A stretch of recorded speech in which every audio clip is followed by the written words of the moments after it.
Hello, and welcome to Hallowed Studios Presents After Dawn, the talk show where we discuss the events of the current flagship shows. Our current show, City of Smoke, is airing on Fridays, and today we'll be discussing Episode 6, Compulsive Liar. Joining me today is my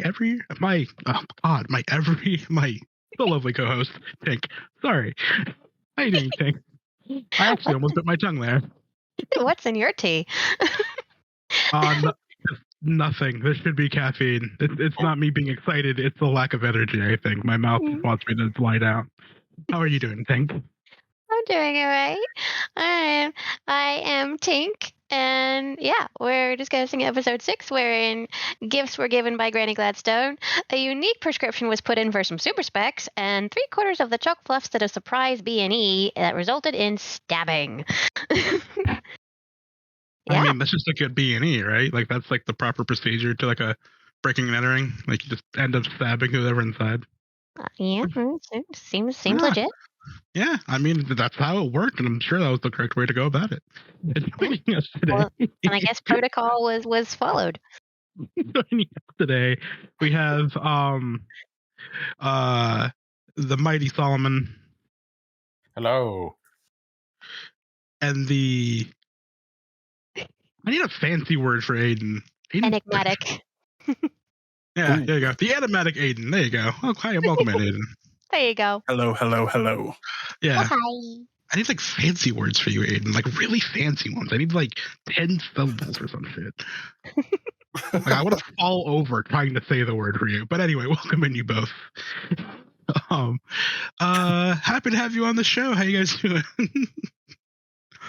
Oh boy. Yeah. Okay. Good. All right. That's a question. So let's see. I like to open up the show as usual with an icebreaker question to get us loosey goosey because we like a nice flow, relaxing feel around here. If your character was a superhero, who would they be? Ooh. I picked this one specifically because we have Gabriel in the call. Yeah, sir. Were you thinking what I was thinking? No, probably not. So this is who our characters would be, not ourselves. Who your character would be, yes. Okay. Yeah, Gabriel is a superhero. Yeah. Getting really thinking about your boy there. Is it who the character would choose to be, or just who the player thinks the character would be? Who the character... Wow. The second one. Who the player thinks the character would be. All right. You know what? I think Gabriel would be Zatanna from DC. Nice. Because she's always trying to do, the right thing, but there's always that darkness inside of her, and there is always that possibility of using that magic and that power to go overboard and causing a little bit of darkness in the world, but still trying to be a good person. So much more serious than I wanted it to be, and I'm so happy that it was. What you got, Saul? What you got? Just because of like how messy all of his relationships are and his particular abilities in general, I think Alexander might be something closer to Luke Cage. Oh, wow. Very street level, but very strong and very focused on his community. Really calling out my boy there. See, one of my questions was gonna be, how does it feel to be One Punch Man? But I mean, he'll get there. He gets like 50 sessions later. It's just like one ability, punch. You gotta shave that. You gotta shave that glorious hair of Alexander's. Oh fuck no! Not getting rid of the mane. Barbarian cast fist. Yeah, one spell and it solves everything. All right. And then because I had this just kind of sitting here, I usually just ask one, but I got the two of you here. I haven't had you both on for a while. Your character's favorite song to sing at karaoke?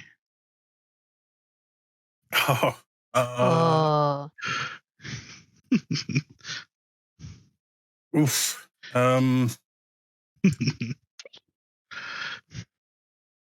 I see Gabriel would have loved the very, poppy vibe of the, early 2000s, mid 2000s. He listens to One Direction. Yeah, that's what I'm thinking, is that even though he probably would have been maybe bullied for the things that he listened to, he still always just kept on listening to them. Right. So like me as a person, I'm like classic rock and roll, heavy metal, me as a person. But Gabriel, I think he would have, it'd probably be like One Direction or maybe I don't know, a song from High School Musical, something like that. Oh my gosh! Something quite innocent and something that he listens to feel better about his childhood. I don't want this to leave this After Dawn, but I do now officially imagine Gabriel as a Glee kid. For now. He never had that confidence. He's definitely one of the characters in Glee. I am so happy I have this thought now.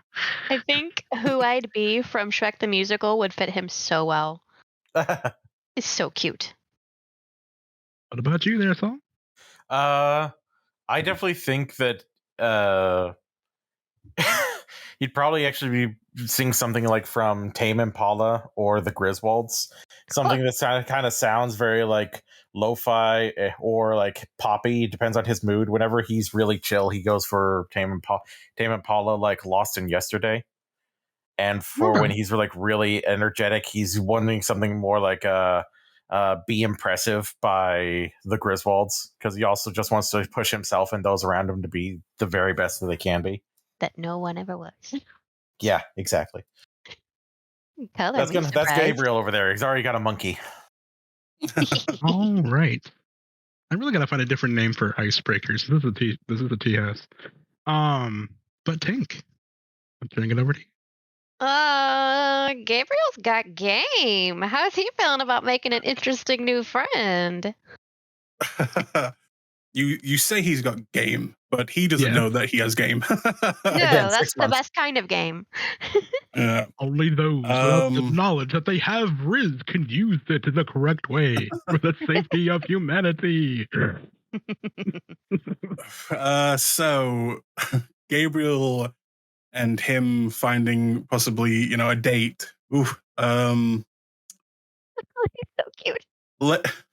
Legacy, we had discussions when making the character, and Legacy said, would romance ever be a thing with Gabriel?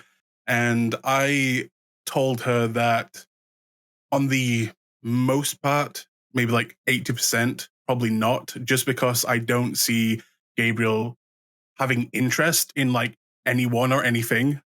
And I told her that the other 20% is the absolute right character that would match Gabriel.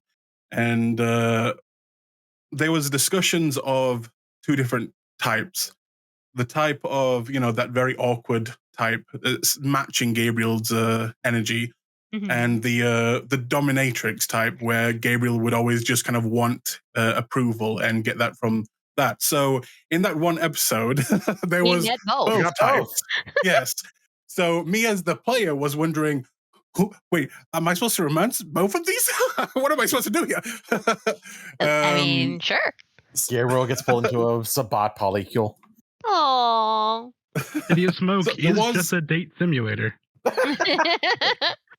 But yeah, there was a moment in there where I was like, okay, I think maybe Gabriel would maybe romance BP, Bloody Porcelain, and then then she came along, and I was like, so now I'm kind of just going with it and see what happens. No, wait. Actually, please, I need to know how that BP romance would go so badly. Purely for fan reasons, of course. Her saying good boy and me smiling, that would be it. Once again, the sound of 1,000 fanfics being written. I can hear the click-clack now. Yep. Keyboard warriors! Don't rest until they're done. Which.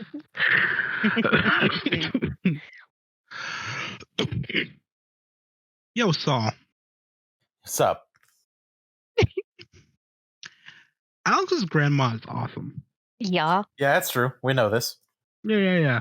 But like, well, I don't know if that is gonna. Well, I think it's gonna. Like, she knew their sizes from the jump. Already figured it out. Had their what color schemes they'd like. Like, she met them for maybe just a little while. I think I'm gonna ask the same question I asked you last time, because we had the other half of the Sabat meeting finally. A little time passed. Multiple meetings with your grandmother, and now all the things that just happened. I'm just gonna ask again. Is he gonna still hang around his grandma after all this? Oh, absolutely. He has no inclination of ever like leaving or abandoning his family. That's someone who has been important to him for so long, and she is going to remain important to him until one of them stops existing. Oh. He is so focused on family and friends that he would basically destroy everything else around him to make sure that they were okay. Protect Gigi forever. Like, he would go to the lengths of going to Bane's gym and burning it down with everyone inside if it would make sure that it would secure the safety of everyone in his coterie or just his grandmother even. No. Those are things he would do. Yeah. Yes. Those are things he would do. Yes, but yeah, indeed. Now, I'm more thinking about your enemies. Yep. And how many there are. The number is slowly growing. Yeah, the potential amount. Yeah. Knowing that, is he still willing? Because there's... I mean, I guess my point is there a fraction of doubt anywhere in that mindset? Because it sounds like there is, with how intense he's getting.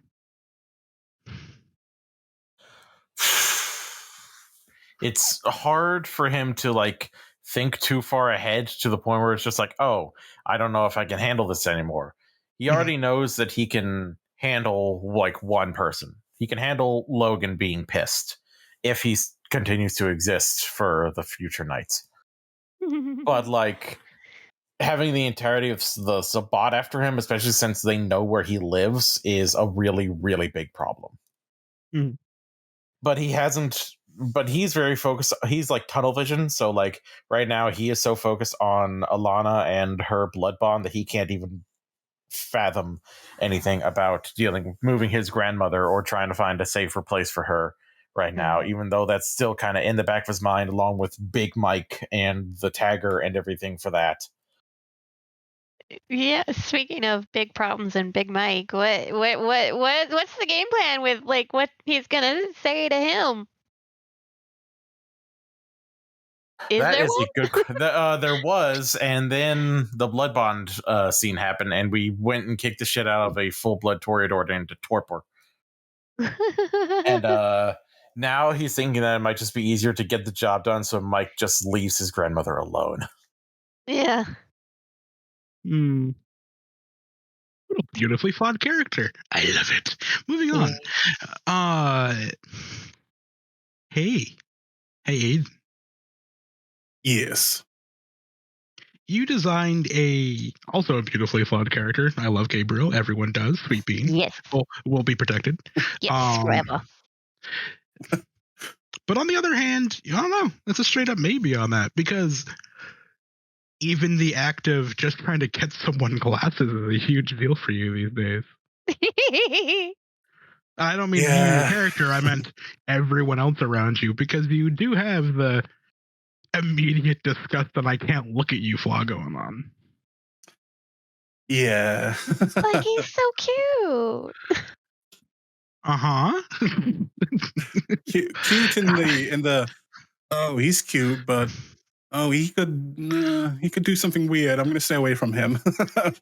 But what I was gonna say is, despite him apparently actually starting to realize that, did he also gain confidence that he is still able to do things?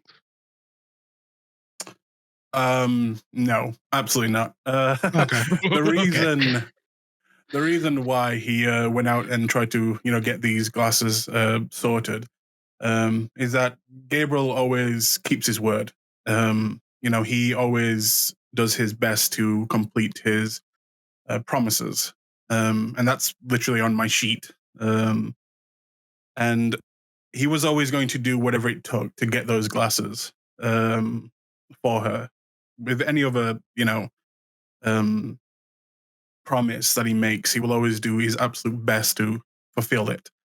And yeah, when Legacy was describing the two people I could go to see, I still see Gabriel as kind of being very cautious around other, full-blooded kindred. So he decided to go see a human doctor and freak her out and show his monkey and lie and roll really well enough to, just get by. But yeah, he does not believe he can do these things. It's only because he promised and he gave his word that he would try and do these things. That's why he did it. Uh-huh. Well, that's too bad. I was surprised how well the lie worked. I was too. I was like, that's a whopper. Well, pulling out a monkey and getting an extra 2 dice really helped. What do you think it would take for him to gain that confidence? That and the actual realization of, oh, she may like me at some point in the next 6 months. We'll see. For Gabriel to gain confidence, I see 2 things that could kind of boost his confidence, and that would be 1, standing up to his sire would be 1, finding him and standing up to him, and 2 would be quite literally raising I don't say someone, but raising a body up and realizing that he does have this power within him, and he is powerful. And actually seeing that in person, standing before him would really, I think, change him on the inside and realize just how special he is. Okay. Yeah.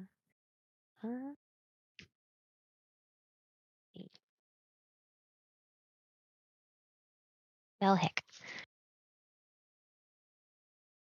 Well, heck. I can't read what I wrote. So the surprise went a little awry in a lot of ways. Just a smidge. just a wee bit. I lost 20 pounds, god damn it. I mean, you gave it away. He thought it was her birthday. Right. Okay, so how does he I'm trying to direct a question at Saul, but how does he feel about basically having one pulled over on him? When it comes to his, friends that chose not to tell him that he was going into a fight, I see Gabriel really really being hurt by that, to be fair. I don't know what's going to happen next episode, but I know Gabriel is going to see Ivy and Alexander in a different light. Mm-hmm. Yeah, I mean, how would you feel as your friends picked you up, took you off and said you're going for a surprise and everything was fine, and then realizing all hell's breaking loose and people are pulling knives and other people are dying around you? Yeah, it's gonna affect you, and it's definitely gonna affect Gabriel. We'll see what happens.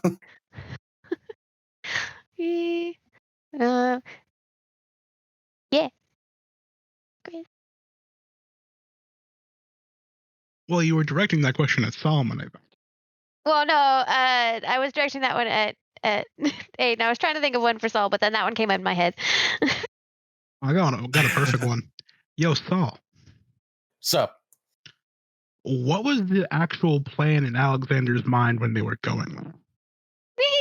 The actual plan was they were going to get in there and he was thinking that he and Ivy would basically try to intimidate this guy into just going with them to go to Ariana because the boon had come due and he was going to pay one way or another. But again, as Ariana said, he's going to do what he said he would, or she was going to get a new chair. It did not turn out that way because the moment that he heard this motherfucker even just speaking, he was seeing red before, and then he almost like blacked out in anger and was just wanting to get him as far away from Alana as possible physically. It turned. He was hoping that basically it would just be like he would knock his ring his bell once, and that would be enough to say, "Hey, don't fuck with us. Just do what we say, and maybe we can all get out of this generally okay." And then it just kept escalating, and he kept treating Alana like a thing as opposed to a person, and that's not very good to do around someone who really, really, really cares for her. Mm-hmm. Yeah. So yeah, it was supposed to be intimidation and ended up far, far, far worse than that. Just a bit. Why was intimidation your first thought? Or Alex's first thought? Because he didn't really see any full blood who's got a blood bond leash on anyone being willing to just let go of that. I mean, easily. For the Ariana thing, like. Oh, because Ariana's scary. Yeah, but like, by the way, she wants her shit. Like I think my thing is, because going all the way back to like the beginning of the process, you just broke in. Yeah. Was that part of the original plan? Was that discussed between players? No, it was not. I didn't know a fucking thing. He's along for the ride. Yeah, we just kind of Alexander was just kind of following Ivy's lead. He kind of figured that she was the more level-headed one, and well, not so much. Okay, that's one of the things I wanted to clear up in this After Dawn, because I think the audience is curious too. It's like no one knocked on the door or anything, because the reason I got confused, it wasn't like you knocked on the door and nobody answered. It's not like you called out Alana's name and nobody answered. You just broke in. Yeah, just full on broke in. I was just like, oh, so this is what we're doing. Okay, all right, I guess. Yeah, and if memory serves, nobody actually tried to call her. They just texted about the meetup. We just texted, yeah. About the meetup, and then went red alert because she didn't show up. Well, we went red alert because we just got done talking to the Sabat, and a lot of templates had gone missing. So and she'd been prompt beforehand, so her suddenly not being prompt, being very out of character, is just something that immediately throws up a lot of red flags. Yeah. No. So, like I said before we started this isn't me like it's all you guys' fault. It's not. I'm just breaking this down because it's really fascinating to see what actually happened. Yeah, no, I completely get it. Nothing went right. Everything went horribly fucking off the rails. Yeah. So, like, then you get there. I have a plan. Attack. Well, no, I was gonna say props to Alana for being just a -4 dice for any like sense of your surroundings rolls. Yeah, she was a little distracted. Yeah. No. Logan was distracted. I mean, that's what I meant. I'm just saying. So, what enticed Gabriel to stab him? Well, if you can recall, in the episode, the player was very confused about what was happening. And I was asking, does it look like he's going to attack? Because I believe Alex grabbed him from behind and tried to body slam him or hold him up in the air, which I think failed. Yeah, tried to, and he went for the knife. He tried to George McFly. And I asked Legacy, does it look like he's like about to attack? And does it look like we're about to attack? And I believe she said he was, and then it sounded like Ivy was threatening him. So as the player, I thought in that situation, with everything going off, what is Gabriel going to do? Of course, he's going to try and protect the ones that he loves, and in that he just kind of with a small little pocket knife. But yeah, that was both me and Gabriel was very confused about what was happening. That's the reason. Understandably so. Yeah. Yeah. No, sorry, because I was like, all right, nothing's actually happened. Oh, you stabbed him. Because I think at that point, like, something could have de-escalated it still. Like, it was still like he's getting, like, because the way Legacy was describing it was that he heard Alexander and went, "There's someone coming at me from behind," which was right. So he grabbed a knife. Yeah. And began to turn around. Yeah. I think Gabriel set things off because he was confused, and then things died down again. And then I think Alex said something that made it set off again. Yep, that was going to be my... Yes, that was correct. Yep. Yeah. Hey, you get your damn hands off her. Not quite. It was No, it was try it. Yep. Try it. See what happens. Yeah. Hey, at least Ivy tried to be like, hey, so this is what's up. Yeah, wow, also pulling out a weapon, I think. Yeah, no, like everyone was like, no, this is what's actually happening. And Alana was trying to calm everyone down and go, what the fuck, guys? Which, while being naked. Thank you, Tink. What, she was? I'm not like yelling at you for saying that. I didn't think you were. I'm trying to like organize my next thought. You're just like, and she's naked. I'm like, cool. Sudden imagery, got it. Well, I'm just, trying like Grace under fire. Like, okay, this is all going on. I have no clothes on, but you know what? First priority, calm down. Jeremiah, I want Tink saying that as a sound bit. I don't care. I want you to send that to her, please. No. So many tattoos. So many tattoos. A lot of tattoos. An upside down hanging bat from the tits, apparently. Nice. No. I mean, never mind. Mm-hmm. Like, technically it wasn't upside down at that angle, but okay. Oh my god. Wow. Oh, no, what? It's like the bat signal. Oh my god. Hey, she was laying down. At least I think she was, unless she was sitting up, and then I'm wrong. Holy titties, Batman. Oh, okay. As I was going to say, oh Lord. Fall. Yo. You were just talking about how Alex is full on and determined on protecting everybody. Yep. At any cost. Mm-hmm. Getting all of his friends out of there, all of his loved ones. Yes. So why do you say that?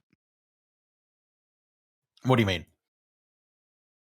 Why did he antagonize him further? That beautiful chestnut. He was already the biggest one of the night. Yeah. That particular line he said because he didn't realize exactly how much of a taboo no it was. Because he knows a little bit about how kindred are. He doesn't know just how far into the taboo and into their concept of sin that Diablerie is, because he just assumes that they're all monsters and that's kind of like what they do anyway. Mm.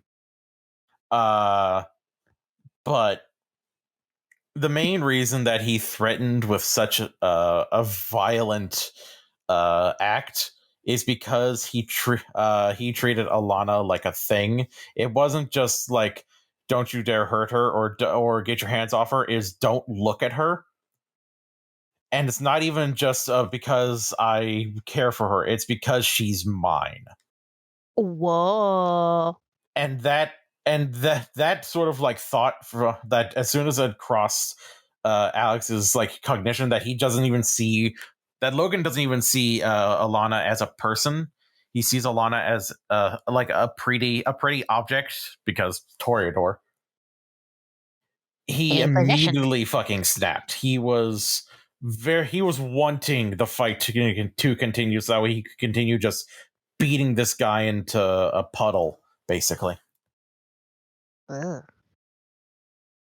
I juggle back and forth between you a little bit, but all right. So after that point, he goes bonkety ape shit. A little bit. Yeah, and you gain the what was it? Dominate compulsion? Domination compulsion, yeah. Yeah. Oh. Yeah. Mm-hmm. Yeah. No. Oh no. The lady would like your number. Now then. Yeah. Yeah, I think at that point, I actually had a lot of fun things to say with the lady. I had to go back to the pod, like, oh, the dominate compulsion. Well, let me help you with that real quick. Man, the beast is saying some good shit to me. It sounded real nice. Oh. Look. Sorry, my monitor decided to turn itself off, and I was afraid that it turned everything else off. Well, thankfully it did not. Thank God. So, why didn't he give into that, given how angry he was? He was about to. I mean, Alana did have that role, but I'm always going to say it's like you could have argued against it, but you didn't. I could have, but I think that despite everything, what Alana thinks of him is paramount. Aww. you And here first. He thinks he's already now very concerned that she sees him as a monster because he already sees himself as one. Mm-hmm.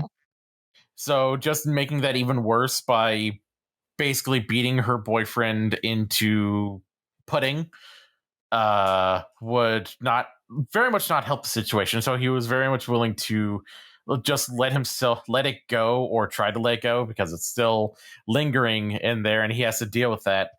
But he was willing to listen to her. If anyone else had tried to calm him down, nothing would have happened. Alana was the only one who probably could have calmed him in any sense of the word. All right. So you threaten the fuck out of him, and then here comes Gabriel out of fucking nowhere with the steel knives. With the steel knives and the Jedi fucking force throw the guy around like a rag doll. Okay. Badass mode activated. Right? So, Aidon, I ask you again. This is a full-blooded vampire you're kind of treating like a bitch. Right? This might be a fight. No, this is leading up to something. This might be a fight. This might be something you're leading up to, right? This might be a fight and that you didn't want, but you giving it to him, right? Yeah, kicked his butt. I mean, I was able to do something pretty nice, but I think Gabriel only can do these things because he has people like Alex there who's taking the hits and making sure Gabriel isn't being, ripped apart. So Gabriel, if he is badass at all, it is only because of his coterie members. Protecting him. No. And yet, hilariously, the guy, Logan never actually got to attack Alex. He attacked literally everyone else. Yeah. So we got to hear how Alex felt about how Logan was treating and talking to and about Alana. What did Gabriel think? Or did he pick up on it? I don't think he did pick up on that. I think the only thing that Gabriel picked up on is angry guy threatening, coterie, hurting coterie. Very, simple. And I said it in the episode that at one point Gabriel really just wanted to go into a corner, cover his ears, and start rocking in the corner.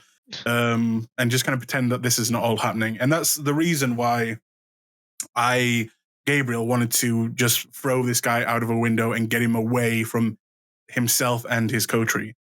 He just wanted the fighting to end. And the fastest way was quite literally, force push him out of a window. That's what he was trying to do. But yeah, he didn't really pick up on any of, that side. He just knew that we were in danger. The coterie was in danger, his friends. And again, that kind of prompted him to just, stab first and ask questions later. And, not really thinking about the consequences of his actions a little bit. I don't think anybody was thinking about the consequences of their actions in this episode. Yeah, consequences. That's true. Thankfully, What are those? No, they weren't. Made you go real quiet, didn't it, boys? So, all right. In danger. And there are a few other things that happened to poor Logan, but they were kind of the result of two other individuals a bit more. Damn, Ivy. Okay, Yeah, she no might shit. have been thinking about the consequences. She's just that seems to be her MO. The only consequence she was thinking of was lying to Alana afterwards. Yeah, that. Yeah, Mm. he's still alive, kind of. And well, yeah, He's only mostly dead. Trust me, that's not a state you want to be in. And oftentimes when you mostly kill an immortal being, they make sure you regret it. And with that note, we're going to open it up to questions from everyone. Oh boy! The cast members can ask the host questions. The cast members can ask each other questions. The host can ask each other questions. It's a free for all. We're here to spill the tea. Careful, it's hot. I actually did wait. Oh. Pouring everybody a cup. Another cup. Sorry, pouring a cup. Go ahead. Oh, thank you. Yeah. Pinky up, people. Okay. I'm putting up the target. 2 sugars for go me. ahead. Thank you. 2 sugars. No problem. The 3 inches in diameter piece.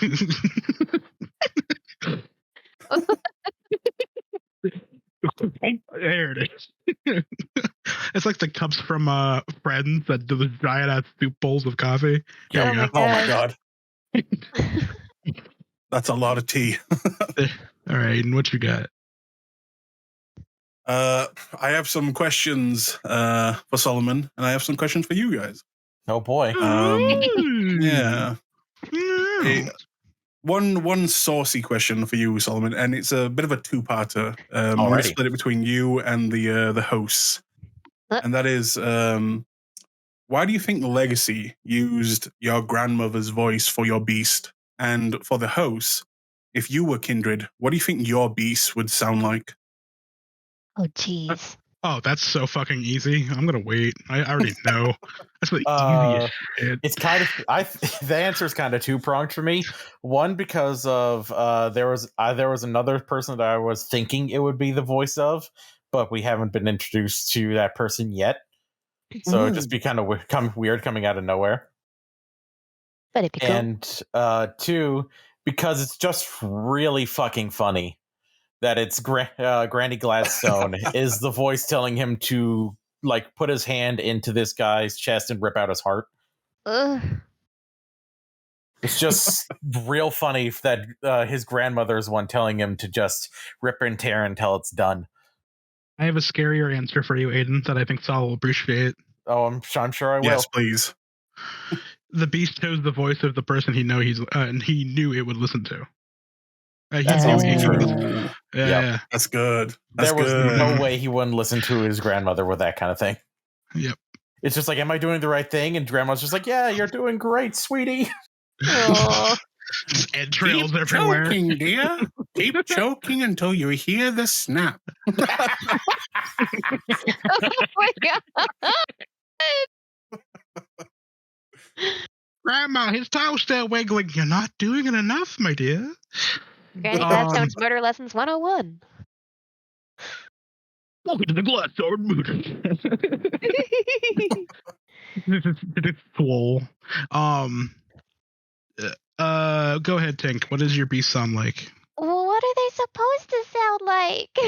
Anything. It can be literally anything. It can be a demon's voice. It can be a friend that you know. It can be your own voice. Could be literally anything. I tend to like to make it people that are close to the character, or if they've recently diablerized someone, the voice of the person they ate.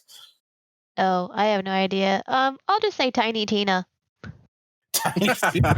I love that. My God. How do you not rule the planet? Listen to Tiny Tina. You look longer in the cosmos. That's all you need to do. Oh, her voice is so fun to do. Yeah, but the beast voice inside my head is just Morgan Freeman. And I need you to rip him in half. Pretty much. And that's when I knew I was going to rip him in twain. Yes, like the good brother you are, Grizz. Rip him, I said. Yeah, it would be great. Next question, Aidon. Next question. Which one? Oh yeah. Do you think if things went a little bit better with the fight, or should I say maybe worse, do you think Alex would have actually gone all the way and tried to diablerize him? Diablerize? No. Put him to the final death? Abso-fucking-lutely. He threatened to diablerize him because he just wanted him to back the fuck off. He wasn't expecting him to respond with anger as opposed to fear. Because the whole thing with a lot of the Fear of Thin Bloods is that they're just going to usurp everything that the Camarilla had built. Mm. But yeah, I think the other main thing is that he doesn't want to eat Logan because he thinks Logan is disgusting. Yeah, he's just hates everything that Logan is about, and is wanting. And I don't know how to put this other than he if he was to diablerize someone, he wants to diablerize someone he respects in a weird, twisted way. Okay. Well, yeah, you probably wouldn't want that Gabriel, in your head. He likes Gabriel. He doesn't know respect is a different word for what he's going for here. I like that. Fair enough. Would you eat me? Nobody. No. Just like a pat on the head. Nobody. This is like a Baldur's Gate camp talk. Would you like to be eaten? Hey, yo. Giggity. I didn't mean it that way. Yeah, you did. You know what you're getting into here. Sure. I should have thought better of the question. All right. You get one more. It's it's been a few episodes now, and this is for the hosts. You know, you've kind of gotten, to know a bit of the characters a bit more, and which faction, out of Sabat, the Camarilla, and the Anarchs, do you think would fit each individual character? Which would you think would be the best fit for each, not the coterie, but the characters separate?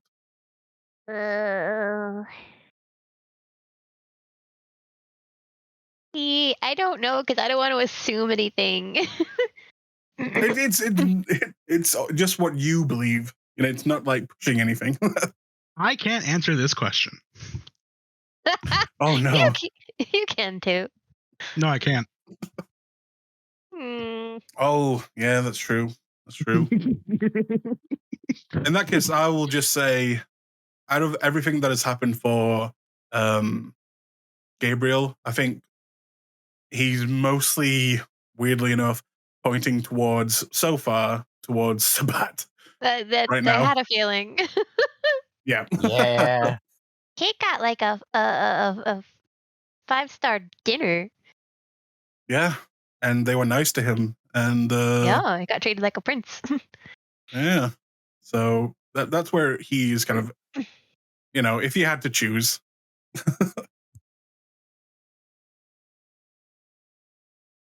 What about you, woman? Oh, that's tough. There's no way in hell he'd go Camarilla. Just I didn't figure. not happening. There really is a very intense tie between the Anarchs and the Sabbat. Yeah, but the Anarchs have Bane. The Anarchs do have Bane. They have they seem to be a lot more chill. Just from what he's like talked to everyone, like even though Bane is considered the Baron, he doesn't like lord that over anyone, at least not that he's seen so far. Wait, just to clarify, you're writing off the Camarilla off because of this? No, not at all. I'm writing off. I think that Alexander has written off the Camarilla, but he's still open to be proven wrong, like he did with the Sabbat. Okay, because I was like, no fucking way the Camarilla was like, yeah, you're the ones who did something. You're the ones who did something. Yeah, I mean, well, maybe the Camarilla shouldn't be full of shitheads. Oh, yeah, here come the Anarchs. I mean, anyway. But with the Sabbat, he despises the idea of like, yeah, you're not human anymore. Just consider them lesser. Consider them like cattle. He despises that idea, but the willingness to embrace what you are and to embrace the power and to find comfort in one another with their idea of just like, yeah, you will have complete and utter loyalty to your particular group and not have to worry about anyone else coming in and fucking that up. That sounded real nice to him. So it's kind of a flip-flop between personal freedoms and everyone being chill versus such a community built on intense like friend and family loyalty. Did you have any questions?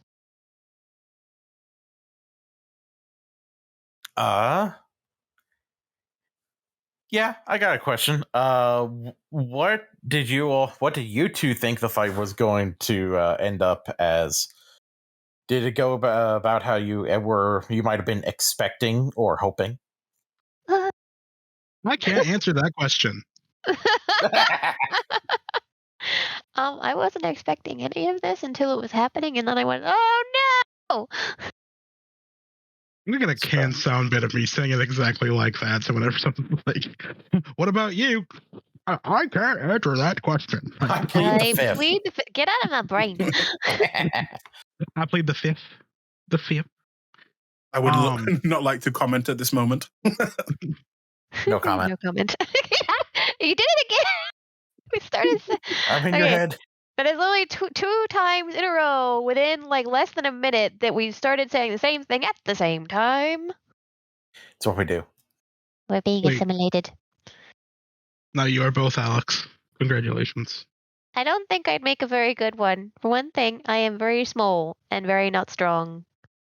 And also very passive. Just a different kind of Alex. Okay. Passive-aggressive Alex.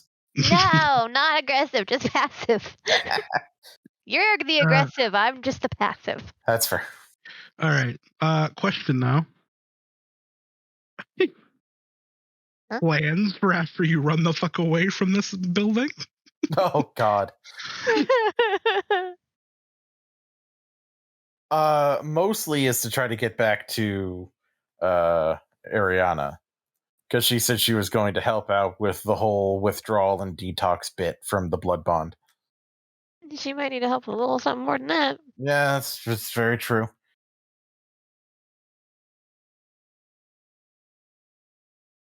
But that was the main thing, is just try to get through this night before planning for literally anything else. Because there's so much that went so wrong now that they have to focus on short term before they get back to long term.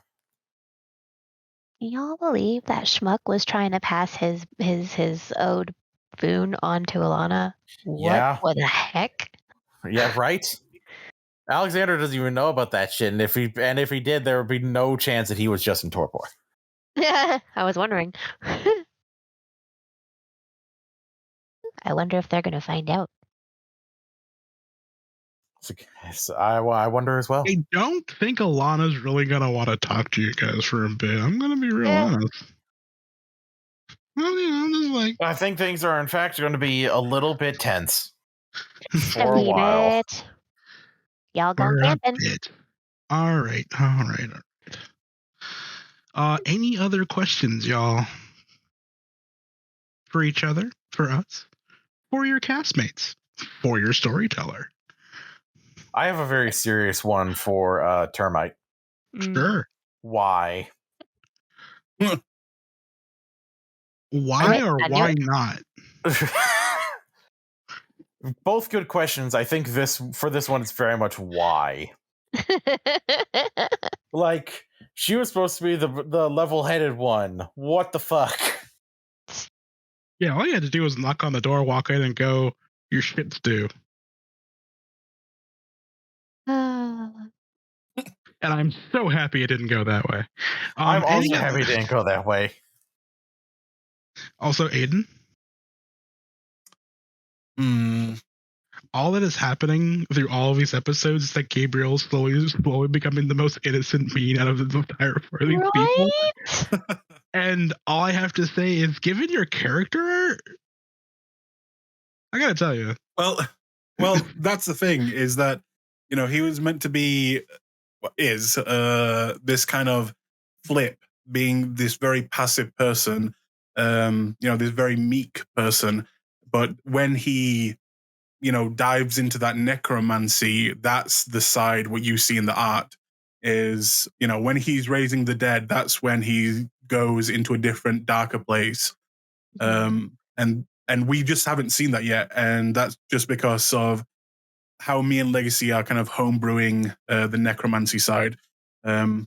Because what I'm using is, it's all homebrew and what me and Legacy have kind of put together.